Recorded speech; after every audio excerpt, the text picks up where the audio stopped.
Tahimik lang ang bahay ni na Eric at Maricel Ramos sa isang maliit ngunit maayos na subdivision. Araw-araw, abala sa Eric sa pagpasok sa trabaho bilang isang senior manager sa isang kilalang kumpanya. Malaki ang sahod niya at halos wala ng ibang inaalala kung hindi ang trabaho at ang ikabubuti ng kanyang pamilya. Samantala, si Maricel naman ay isang plain housewife. Walang ibang ginagawa kung hindi ang mag-asikaso ng bahay, magluto, maglaba, at maghintay kay Eric tuwing gabi. Hindi siya nagrereklamo sa ganitong buhay. Dahil maginhawa naman ito. Kada sweldo, si Eric ay nagbibigay ng halos 80% ng kanyang kinikita kay Maricel. Ikaw na ang bahala dyan, Sel. Basta't siguraduhin mo lang na sapat ang buong buwan, ha? Unahin mo tayo bago ang iba. Madalas nabili ni Eric. Ngumiti lamang si Maricel at tumango. Ngunit sa loob-loob niya, alam niyang hindi lahat ng pera ay napupunta sa kanila. May nakasanayan na kasi siyang gawain simula pa noong nag-asawa sila. Ang maglaan ng pera para sa kanyang sariling pamilya. Hindi naman dahil sa sobra ang pangangailangan ng pamilya niya, kung hindi dahil palagi silang hinihingian ng tulong at hindi niya kayang tanggihan ang mga ito. Halos linggo-linggo ay may tawag mula sa kanyang inang si Aling Linda. Anak, si kuya mo walang pamasahe. Pautangin mo muna, ha? Ibabalik naman pag sweldo niya. Minsan naman ay si Ate Teresa niya na nagrereklamo patungkol sa bayarin ng kuryente o matrikula ng anak. Hindi madamot si Eric, pero gusto niyang malinaw ang priority. Sila munang mag-asawa at ang hinaharap nilang dalawa. Kaya hindi niya alam na bawat buwan pala ay malaking porsyento ng perang ibinibigay niya ay diretso sa pamilya ni Maricel. Sa tuwing may mga espesyal na okasyon gaya ng kaarawan ng ina o graduation ng pamangkin, si Maricel pa mismo ang bumibili ng regalo at nagpapadala ng panghanda. Para sa kanya, obligasyon niya yon bilang anak at kapatid. Ngunit hindi niya iniisip na unti-unti itong nagiging mabigat sa kanilang sariling budget. Isang gabi, habang kumakain sila ng hapunan, napansin ni Eric na parang kulang ang ilang gamit sa kusina. Akala ko ba'y bibili ka ng bagong rice cooker, mahal? Hindi ba nasira na yung luma? Tanong nito. Ay, oo nga pala. Pero sa kanilang siguro, marami pa tayong ibang gastos. Palusot ni Maricel. Hindi niya masabi na naubos ang pera sa pagpapadala sa kanyang pamilya. Sa isip naman ni Eric, wala namang problema ang bagay na yon. Maganda ang tiwala niya sa kanyang asawa. Hindi niya alam na unti-unti na palang nagiging dahilan nito para magkaproblema sila sa hinaharap. Habang mahimbing na natutulog si Eric tuwing gabi, si Maricel naman ay tahimik na nagbubukas ng kanyang cellphone. Nagche-check ng messages mula sa pamilya niya. Minsan ay napapangiti siya, minsan naman ay napapabuntong hininga kapag may bagong hiling.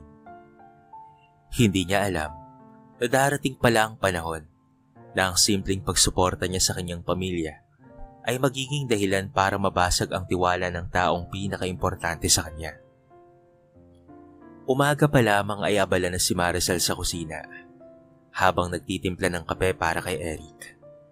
Kausap niya sa cellphone ang kanyang inang si Aling Linda. Anak, pasensya ka na, ha?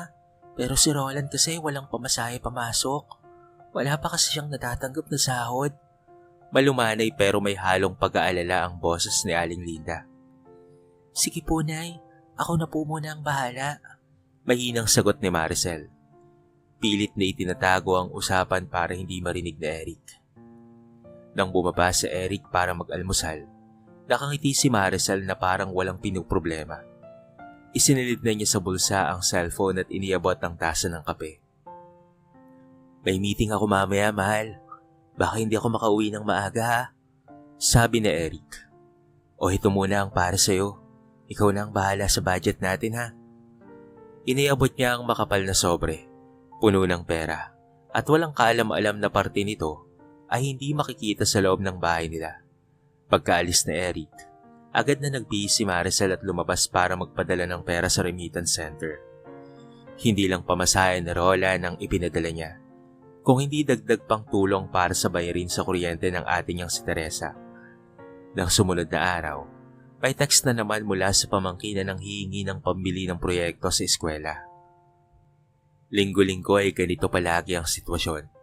Si Maricel, kahit alam na kapos minsan sa sarili nilang gastusin, ay inuuna pa rin ang pamilya niya. Dahil para sa kanya, normal lang na tumulong. Ngunit kung susumahin, halos kalahati ng buwang budget nila ay lumilipad papunta sa pamilya niya. Dumating ang isang gabi na nagbilang siya ng natitirang pera. Napapuntong hininga siya nang mapansing halos kulang na para sa bayarin sa tubig at kuryente nila. Paano ko sasabihin kay Eric na kailangan naming mag-adjust? Bulong niya sa sarili. Ngunit ayaw niyang aminin na ang dahilan ng kakapusan nila ay dahil sa sunod-sunod na pagpapadala niya. Ang solusyon niya ay magtiis muna sa mga bagay na kailangan nila sa bahay. Nagsimula nang mapansin ni Eric ang mga pagbabago. Sel, bakit parang wala tayong maayos na ulam nitong mga nakaraang linggo? Dati hindi naman tayo ganito ah. Kasi nagtitipid lang ako para makapag-ipon tayo ng kaunti. Mabilis na sagot ni Maricel. Hindi naman nagduda si Eric dahil sanay siyang magtiwala sa asawa. Ngunit lingid sa kaalaman niya, mas malala na ang sitwasyon kesa sa iniisip niya. Isang gabi, habang nakaupo si Maricel sa sala at pinaplansya ang uniforme ni Eric, may natanggap siyang tawag mula kay Aling Linda. Anak, baka pwede mo pang dagdagan ng padala mo. May sakit kasi si Teresa at wala siyang pambili ng gamot. Napapikit na lamang si Maricel. Ramdam ang bigat ng sitwasyon. Alam niyang mababawasan na naman ang budget nila, pero wala siyang lakas ng loob para tumanggi. Sige Nay, bukas na bukas din ipapadala ko. Sa isip niya, basta't hindi malalaman ni Eric, ay maayos pa rin ang lahat. Hindi niya alam na paparating na ang isang pangyayaring tuluyan ng magbubukas ng lahat ng lihim niya. Maulan ng hapon nang dumating ang tawag kay Eric mula sa kanyang ina. Ito ay si Luz Ramos. Halos nanginginig ang tinig ni Luz sa kabilang linya. Anak, wala na ang tatay mo. Inatake sa puso.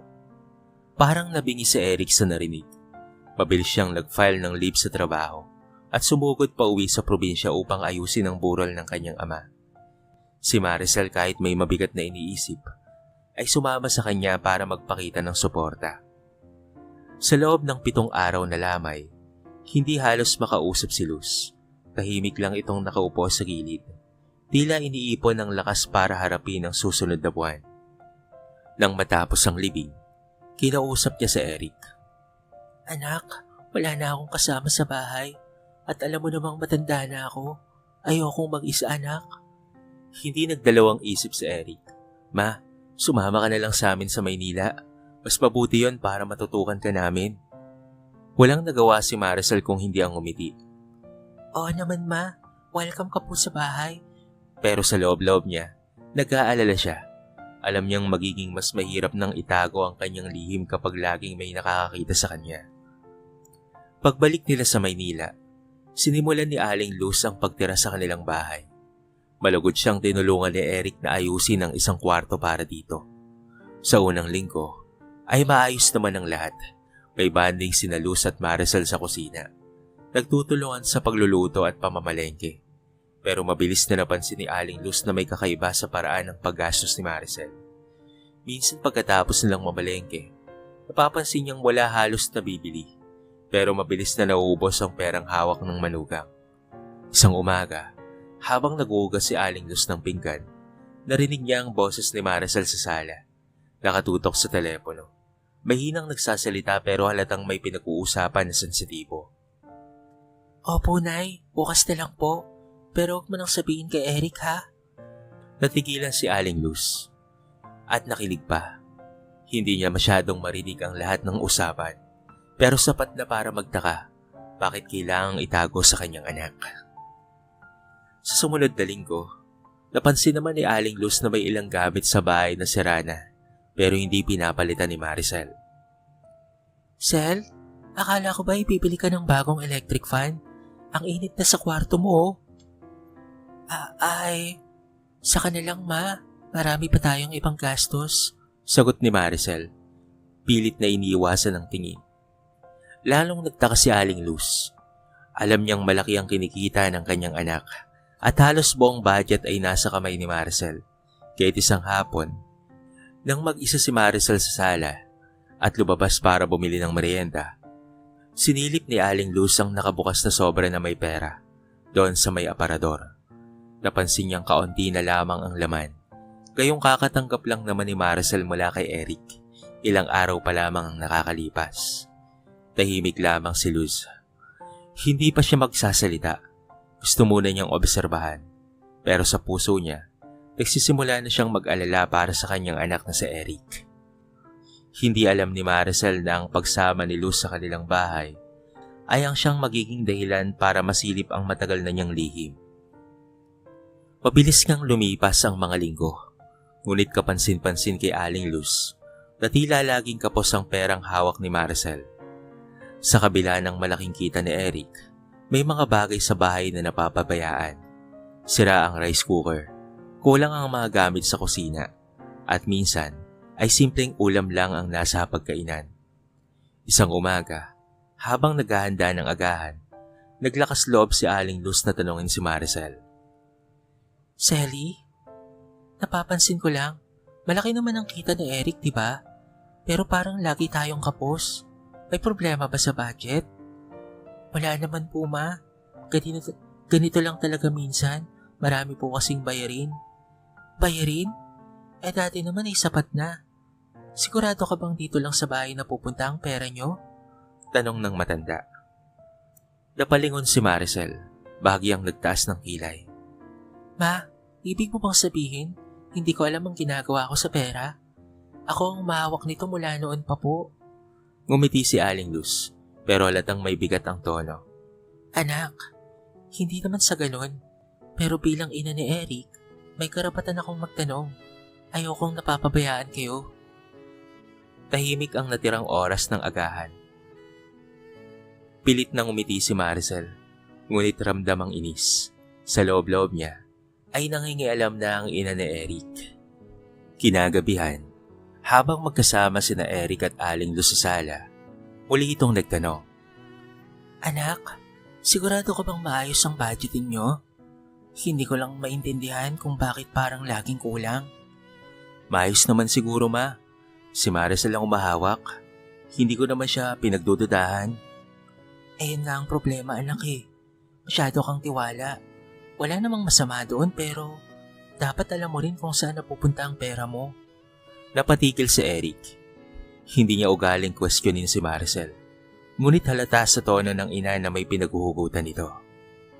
Makalipas ang ilang araw, habang kumakain silang tatlo, muling napunta sa pera ang usapan. Sel, may naisip ako. Paano kung hatiin niyo ang budget? Kalahati hawak mo at kalahati kay Eric para pare-pareho kayong nakakapag-manage. Ma, salamat sa suwestyon.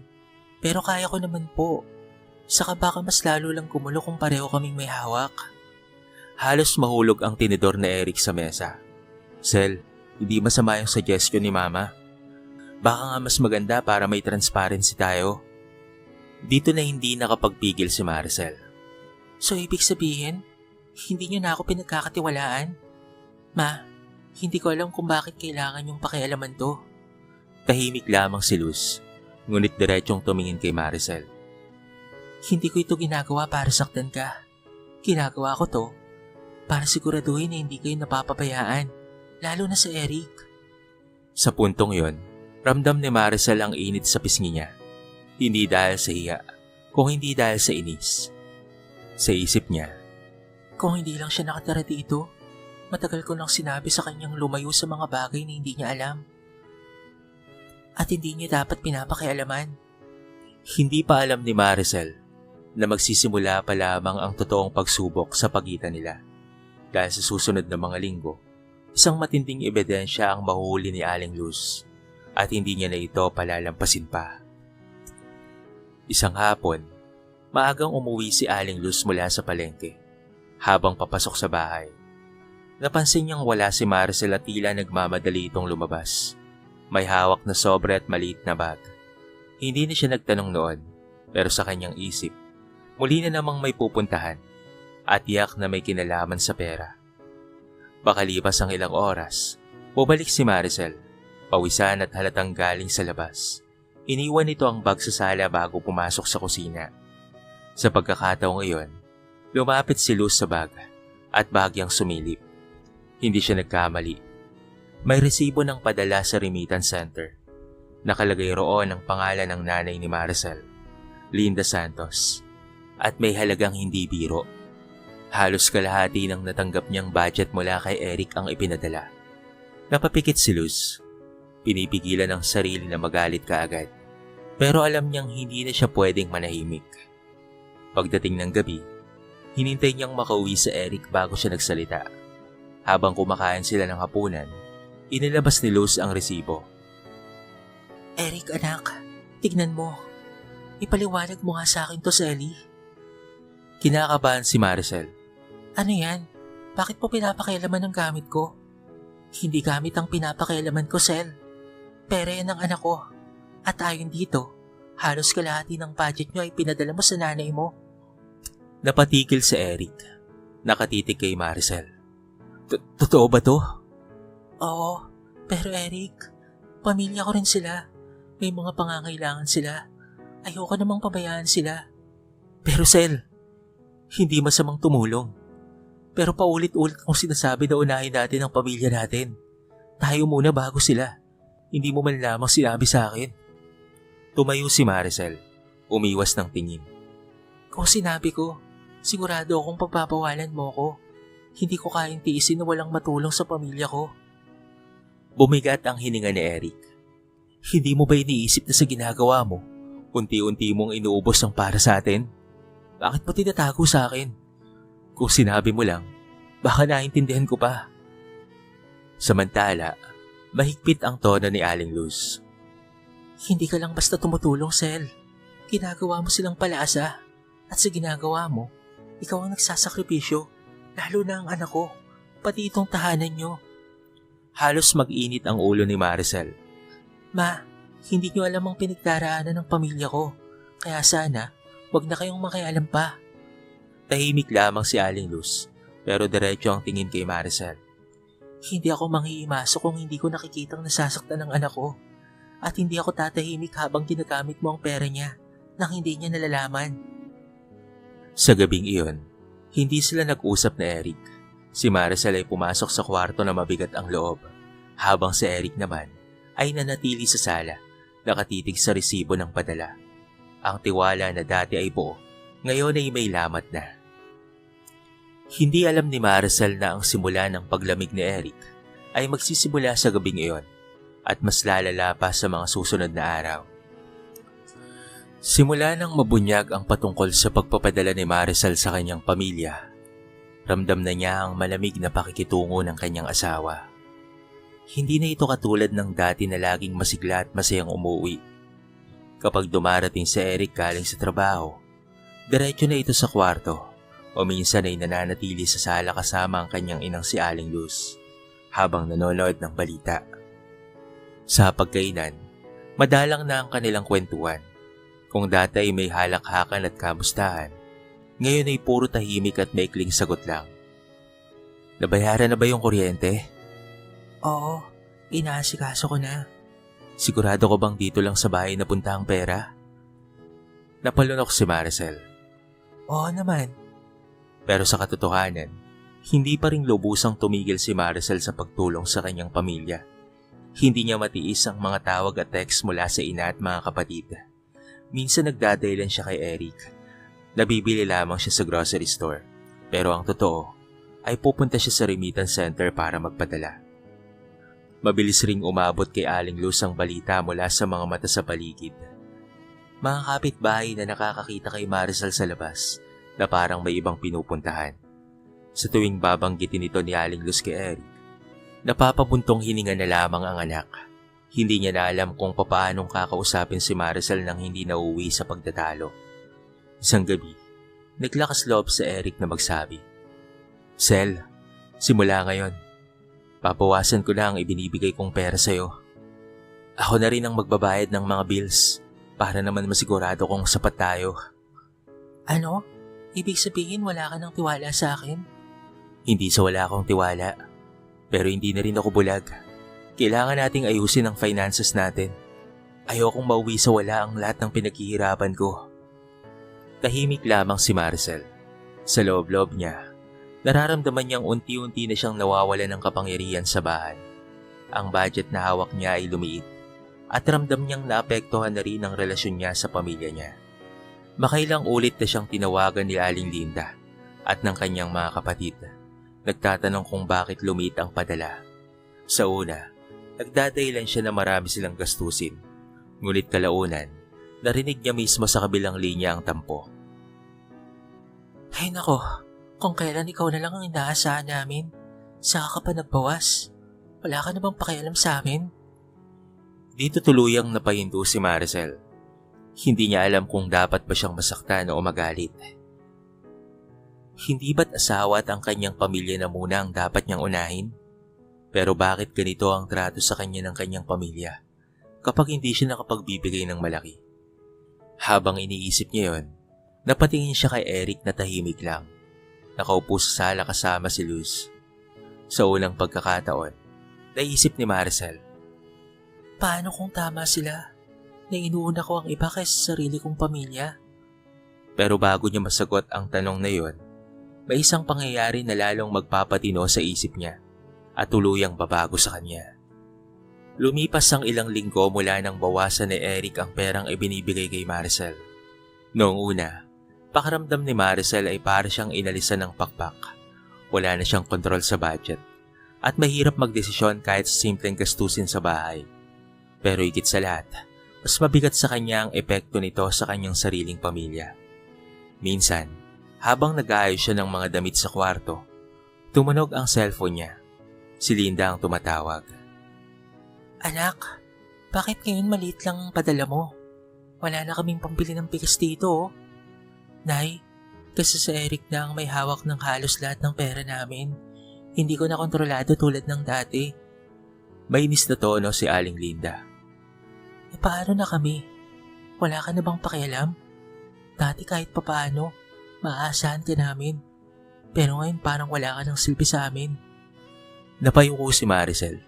Parang may sumaksak sa kanyang dibdib nang marinig ang sinabi ng kanyang ina.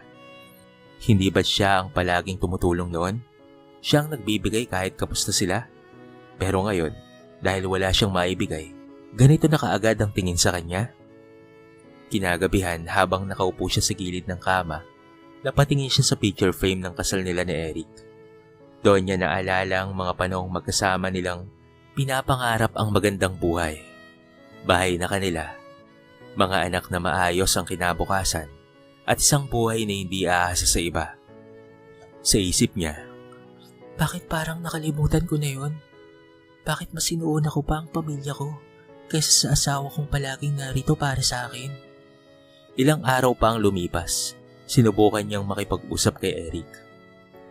Eric, gusto ko lang sabihin, pasensya ka na. Alam kong sobra akong nagpadala sa mga hiling ng pamilya ko. Ngayon ay naiintindihan ko na kung bakit ka nagalit. Sel, hindi ko sinasabi na mali ang tumulong. Pero kung pati tayo nahihirapan dahil sa kanila, may mali na doon. Ayokong dumating ang araw na wala tayong matira para sa sarili natin. Napangiti si Maricel kahit merong kirot. Oo, tama ka. At ngayon ko lang talaga na-realize na hindi rin pala tama ang ginagawa ko. Ayoko nang maulit yun. Simula noon, unti-unti na siyang natuto. Kapag may tawag mula sa ina o kapatid na humingi ng pera, marunong na siyang tumanggi at magpaliwanag.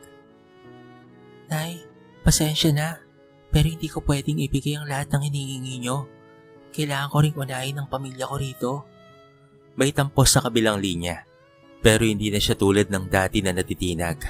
Unti-unti, tinanggap niya na kailangan niyang magtakda ng hangganan. Sa bawat araw na lumilipas, mas nakikita ni Eric ang pagbabago kay Maricel. Hindi na siya basta-bastang gumagastos at mas iniisip na niya ang para sa kanila kaysa sa iba. Maging si Aling Luz ay napansin ito at kahit hindi niya sinasabi, nakikita sa mga mata nito ang kaunting paggalang na hindi dati ibinibigay sa kanya. Pero alam ni Maricel na hindi pa tapos ang lahat. Kailangan pa niyang patunayan, hindi lang sa asawa at pati na rin sa biyenan niya.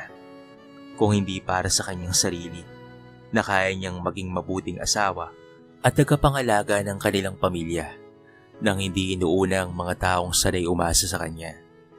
Makalipas ang ilang buwan, ibang-iba na ang takbo ng buhay ni na Eric at Maricel.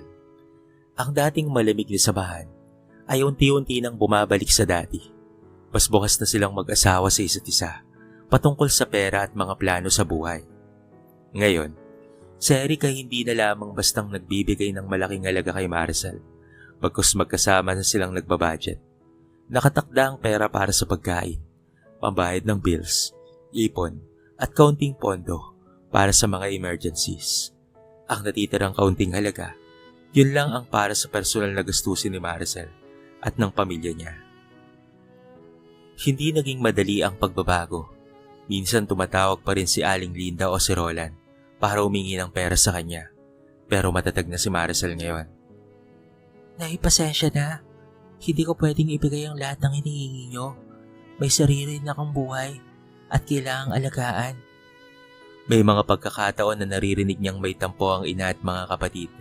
Ngunit hindi na yun tulad ng dati na dinadala niya sa puso ng mabigat. Alam niya na kung bibigay siya sa lahat ng hiling, babalik lang siya sa dati, kapos at puno ng problema sa asawa. Si Luz naman ay nakamasid lamang at sa loob-loob niya, masaya siya sa nakikitang pagbabago sa manugang. Minsan, habang naghahanda sila ng hapunan sa kusina, nag-uusap sila ng masinsinan. Sel, anak, alam mo noong una, akala ko yung mahihirapan tayong magkasundo. Pero natutuwa ako sa iyo, anak. Kasi nakikita ko kung gaano kang nagsusumikap para ayusin ang pamilya mo. Nakangiti si Maricel. Salamat po, ma. Pasensya na rin kung nasaktan ko kayo noon. Nabulag lang po ako sa pag-aalala sa pamilya ko. Pero ngayon alam ko na, pamilya ko na si Eric at kayo. Hindi maiwasang mapangiti ni Aling Luz at tapikin ang kamay ng manugang. Tama yan, anak. Walang masama sa pagtulong sa iba, pero ang sarili mong pamilya ang dapat mong inuuna. Lumipas ang mga araw, mas naging magaan ang samahan nila sa bahay. Kapag Sabado, sabay-sabay silang namamalengke at sabay ring nag-aayos ng bahay. May mga gabing nagkakape sila sa sala at nagkikwentuhan ng matagal, bagay na hindi na nila nagagawa noon. Isang gabi habang magkatabi sa kama, hinawakan ni Eric ang kamay ni Maricel. Salamat, Sela. Salamat sa pagpili sa atin.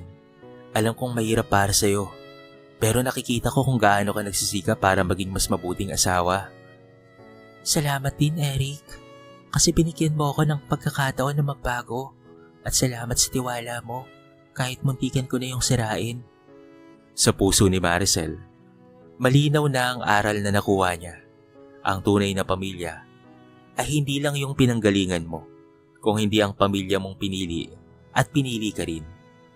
Tumulong ka man sa iba, kailangang siguraduhin mo na hindi ka nagiging dahilan para maging palasa sila. At higit sa lahat, huwag mong kalimutang unahin ang tahanan at relasyon na mismong bumubuhay sa'yo. At sa katahimikan ng gabing iyon, alam ni Maricel na mula ngayon, mas magiging matatag na sila. Hindi lang bilang mag-asawa, kung hindi bilang tunay na pamilya. Isang taon ang lumipas mula nang magbago ang takbo ng kanilang buhay. Tahimik ang gabi, malamig ang hangin, at sa terrace ng kanilang bahay, magkatabi sina Eric at Maricel habang umiinom ng mainit na tsaa. Sa loob ng bahay, masayang nakikipagkwentuhan si Aling Luz sa kapitbahay. Tila ba wala ng bakas ng mga dating tensyon at hindi pagkakaunawaan. Hindi makapaniwala si Maricel na ang dati nilang punong-puno ng lamat na relasyon ay ngayon tila mas matibay pa kaysa sa dati. Naalala niya ang mga panahong halos hindi sila nag-uusap na Eric at ang mga bawat araw na puno ng tampuhan at pag-aalinlangan. Noon, pakiramdam niya ay malayo na ang puso niya sa asawa at parang walang katiyakan ng kinabukasan. Pero ang lahat ng iyon ay nagbago nang matutunan niyang magtakda ng hangganan. Hindi niya kailanman tinalikuran ang kanyang sariling pamilya, ngunit natutunan niyang magpaliwanag.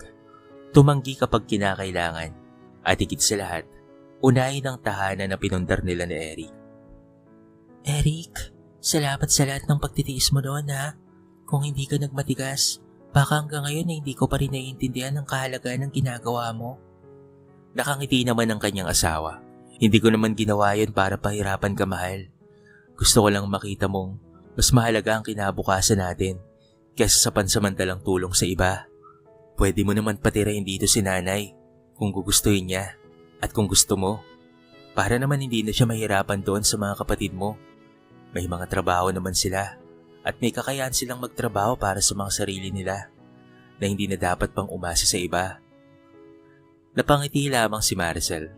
Sa puso niya, malinaw ang kanyang natutunan. Ang tunay na pagmamahal sa pamilya ay nasusukat hindi lamang sa pagbibigay, kung hindi sa pagprotekta at pag-aalaga sa pundasyon nito. Mula nang mabago niya ang kanyang pananaw, mas naging magaan ang kanyang buhay. Hindi na siya laging kinakabahan kapag tumatawag ang ina at kapatid dahil alam niyang kaya na niyang humawak ng sitwasyon nang hindi naapektuhan ang relasyon niya sa asawa. Unti-unti ring natutunan ng kanyang pamilya sa probinsya na hindi siya palaging maaasahan sa pera at natutunan na rin ng mga itong magsikap para sa kanilang mga sarili. Samantala si Aling Luz naman na minsang naging dahilan ng kanilang pagtatalo ay naging matatag na kaalyado ni Maricel. Madalas ay sila ang magkasama sa pamamalengke at paminsan-minsan ay nagtutulungan sa mga simpleng gawain sa bahay. Sa katahimikan ng gabi, habang magkahawak kamay sina Eric at Maricel, ramdam nilang dumaan sila sa isang matinding unos. Ngunit ang unos na yon, sa halip na wasakin sila, ay mas nagpatibay pa sa kanilang samahan. At doon, sa ilalim ng malamlam na liwanag ng buwan, nanumpa si Maricel sa kanyang puso. Hindi niya nauulitin ang pagkakamaling muntikan ng magpawasak sa kanilang pamilya. Mula ngayon, harapin na nila na Eric ang bawat bukas ng magkasama, mas matatag at puno ng pag-ibig. Isang bagong simula na kailanman ay hinding-hindi nila bibitawan. Dito na po nagtatapos ang ating maiksing kwento sa araw na ito. Sana po ay nagustuhan nyo at sana po ay may napulot kayong aral. Kayo mga kabarangay, anong masasabi nyo sa ating kwento sa araw na ito? I-comment nyo naman sa baba ang inyong mga reaksyon at babasahin natin ang lahat ng yan. I-comment nyo na rin kung taga saan kayo para naman malaman ko kung hanggang saan nakaabot ang video na ito. Paki-like and share na rin ang ating kwento para mapakinggan rin ng iba. At kung bago ka pa lamang sa ating channel, baka naman pwedeng pakitang subscribe button at bell notification button para palagi kang updated sa mga bago nating upload na katulad nito. So paano mga kabarangay? Hanggang sa muli, thank you so much and peace out!